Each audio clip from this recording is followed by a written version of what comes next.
الحمدللہ والصلاة والسلام علی رسول اللہ وعلی آلہ واصحابہ اجمعین.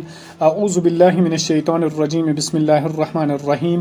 وَلَقَدْ يَسَّرْنَا الْقُرْآنَ لِلذِّكْرِ فَهَلْ مِن مُدَّكِّرٍ. صدق اللہ العظیم وصدق رسولہ النبی الأمی الکریم. وَنَحْنُ عَلَى ذَلِكَ لَمِنَ الشَّاهِدِينَ وَالشَّاكِرِينَ وَالْحَمْدُ لِلَّهِ رَبِّ العالمین. تو کل کے لیکچر میں ہم نے کچھ امپورٹنٹ چیزیں پڑھی، آل کے بارے میں، اہل کے بارے میں، قوم کے بارے میں. تو آئی ہوپ کہ وہ ساری چیزیں آپ کے ذہن میں ہوں گی. آج ہم کچھ 2-3 سلائیڈز کریں گے اور میں آج آپ ہی سے پوچھوں کس طرح سے ٹرانسلیشن ہوگی. دیکھیں، عذاب کہتے ہیں عذاب کو، اور عذاب اللہ کا عذاب. تو آپ زہرا بتائیے عذاب الآخرہ کی ٹرانسلیشن کیا ہوگی؟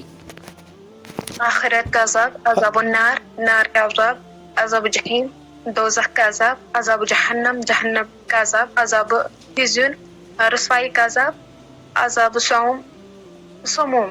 اس کو مجھے نہیں پتا. عذاب سموم کہتے ہیں شدید گرمی کا عذاب، یا سموم کہتے ہیں اسی طرح سے زہریلی ہوا کا عذاب. یعنی شدید گرمی یا زہریلی، بالکل زہریلی ہوا کا عذاب. جب جہنم میں لوگ چلے جائیں گے تو پھر وہاں پہ ایک شدید گرمی کی لہر ہوگی، ہوا ہوگی، اس سے لوگوں کو بہت زیادہ تکلیف پہنچے گی. اس کو کہتے ہیں عذاب السموم. اچھا، عذاب السعیر، دہکتی ہوئی آگ کا عذاب، عذاب حریق، بڑکتی ہوئی عذاب. عذاب الحریق کی بڑکتی ہوئی آگ کا عذاب. یا عذاب الحریق کی دوسری ٹرانسلیشن بھی ہوگی جلانے والا عذاب، یعنی جو انسان کو جلائے گا اس کو کہتے ہیں عذاب الحریق. اچھا جی، چلیے دوسری سلائیڈ آج ہم پڑھیں گے اس کے بارے میں. امرأہ کہتے ہیں عورت کو، ایک عورت کو. کیسے ہوگی ٹرانسلیشن؟ امرأۃ عمران، امرأۃ فرعون. عمران کی عورت، امرأۃ فرعون، فرعون کی عورت، امرأۃ نوح کی عورت، امرأۃ لوط کی عورت، امرأۃ عزیز، عزیز کی عورت. امرأہ میں لیکن 2 ٹرانسلیشنز ہو سکتی. ایک ہوتا ہے سمپلی عورت، لیکن بیوی بھی اس کی ٹرانسلیشن ہوگی. اللہ تعالیٰ نے قرآن میں بہت جگہوں پہ استعمال کیا. امرأۃ فرعون، فرعون کی کون بیوی تھی؟ حضرت آسیہ. حضرت آسیہ رضی اللہ تعالیٰ عنہ. تو وہ ان کی بیوی کے بارے میں بات کی. یا عورت کو بھی ہم امرأہ استعمال کر سکتے ہیں. لیکن ایک پوائنٹ یہاں پہ آپ یاد رکھنا، امرأہ کہتے ہیں سنگیولر کو، یعنی ایک بیوی کو یا ایک عورت کو. اگر جمع ہوگا تو پھر اس پہ قرآن کا ایک چیپٹر ہی ہے. کون سا؟ سورہ نساء کہتے ہیں بہت ساری عورتوں کو. ٹھیک ہے، تو یہ بھی آپ کو کلیئر ہوا. اچھا جی، تیسری سلائیڈ. کیونکہ یہ ساری چیزیں ہم نے پڑھی ہیں اس لیے میں آپ ہی سے پوچھ رہا ہوں. زو یا زی آج نیا ورڈ ہے، یہ ہم نے نہیں پڑھا. زو کہتے ہیں والا، ٹھیک ہے، والا.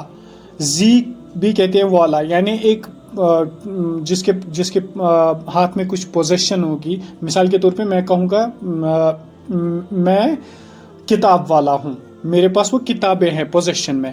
زو یا زی کی ٹرانسلیشن ہوگی اردو میں والا. انگلش میں اس کی ٹرانسلیشن ہوگی آف، یعنی جس کی پوزیشن ہوگی.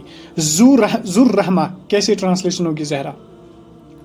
ذو الرحمہ، رحمت والا، ذو الفضل، فضل والا، ذو العرش، عرش والا، ذو القوہ، قوت والا، ذو الجلال، جلال والا، ذو انتقام، انتقام والا، ذو العرش، عرش والا، ذی ذکر، نصیحت والا، ذی العلم، علم والا. نہیں، غلط کیا. 2 جگہوں پہ آپ نے غلط ٹرانسلیشن کی. ذو انتقام، کوئی انتقام والا. بالکل، اب آئی آپ کو عقل. ذو انتقام، کوئی یا ایک انتقام لینے والا. کیونکہ الف لام اس میں داخل نہیں ہوا یہ رول، تو آپ کو ٹپ آف دی ٹنگ ہونا چاہیے. اچھا، ذکر تو آپ پتہ ہی ہے اس میں سیدھے ٹرانسلیشن ہوگی ذکر والا، کیونکہ الف لام آیا ہے. ذی علم، ذی علم کہتے ہیں کوئی علم والا، ایک علم والا یا علم والا ہے. اس طرح اس کی ٹرانسلیشن ہوگی. ابھی اس لیے میں نے پوچھا. اچھا، اس میں مجھے بولیے کہ کون کون سا لفظ اس میں مؤنث ہے اور کیوں ہے؟ کیونکہ یہ پڑھا ہے. رحمت مؤنث تکیاز ات من چھ گولتا بیچ قوہ، ات من تہ چھ گولتا. قوہ کا مطلب کیا ہوتا ہے؟ یمس پاس طاقت آسہِ، پاور. ذو انتقام، انتقام کا مطلب یس مطلب وہ یہ چھُ نا قیامت کے دن یمیُک مطلب جزا آسہِ.